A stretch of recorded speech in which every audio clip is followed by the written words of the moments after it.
On va dire une dernière chose, c'est que ceux qui ont la responsabilité de rendre la loi, de dire la loi doit véritablement le faire. Parce que généralement même, quand tu parviens à retrouver ton arnaqueur et que tu l'amènes là où il devrait se retrouver pour que tu sois restitué, parfois, ça se passe mal. Et ce qui permet que l'impunité continue à prospérer parce qu'on retrouve l'arnaqueur, on doit le sanctionner, il doit rembourser, mais il parvient à trouver un stratagème qui fait qu'il arrive et puis il en ressort, il n'est pas véritablement sanctionné, ou alors il trouve... Non, mais c'est la corruption. Bon, je ne connais pas, j'essaie d'expliquer ce qui se passe. Parce que prends une partie du magot pour dire calmons nos Parisiens. Vous savez, au Moubarak, on m'a dit que dans certains pays, je n'ai pas parlé du Cameroun, on a dit que quand vous arrivez auprès de certains commissaires, et même de certains magistrats, quand il est au courant d'une affaire, soumise à son appréciation, il se rend compte que c'est une affaire où on dit que le monsieur qui est pointé du doigt aurait détourné 50 millions. Il prend ça un peu plus au sérieux. Bien sûr. Mais si au même moment, on amène un autre monsieur, on dit qu'on l'a attrapé en train de voler une chèvre au village. D'abord, c'est les nerfs. Pour le type qui a volé une chèvre là, il nous met vite en prison. Ça me tue les nerfs parce que tu viens de lui perdre beaucoup de temps.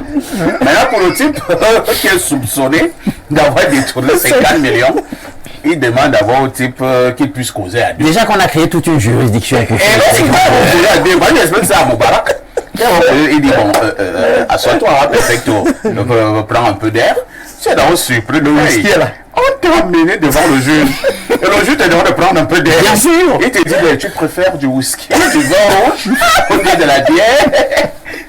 Tu dis, hey, il a fait ci. Tu dis, je prends du whisky. Lui-même prend un verre. Vous faites des détos. Voilà. Il dit, alors venons-en en fait. Rassurez-vous, la justice n'est pas toujours là pour étrangler les citoyens. Voilà. Nous sommes toujours là en train de chercher l'équilibre. Ouais. Donc, j'ai votre plainte ici. On me fait comprendre que vous êtes redevable de 50 millions. Moi, je voudrais jouer franc jeu avec vous. Il faut qu'on gagne en temps. Alors, vous reconnaissez les faits qui vous ont... Bon, comme ne gâtez pas, je dis, oui, monsieur le président, monsieur le juge, il dit, d'accord. Vous pensez que ça peut se passer comment? Tu dis, bon, je ne comprends pas bien. Il ne te demande pas directement. Tu dis, bon, ok, d'accord. Puisque, en fait, si tu vas en prison, tu en auras pour au moins 25 ans. 25 ans, c'est long. Si nous nous entendons sur les 50 millions, je prends 20. Tu restes avec 30. Et comme cela, je vais jouer un dilatoire.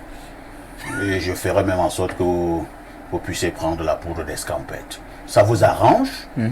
Tu restes comme ça. Et par moment, vous tombez d'accord. Et ce qui fait en sorte que les gens qui vous ont porté plainte ne comprennent plus. L'affaire est montée, c'est descendu. Et dans les 20 millions, il y a toute une chaîne qu'il faut qu'il faut monnaie. Parce que quand Moubarak dit qu'on amène un arnaqueur, Voilà. et habituellement il ressort. Non, mais généralement, c'est...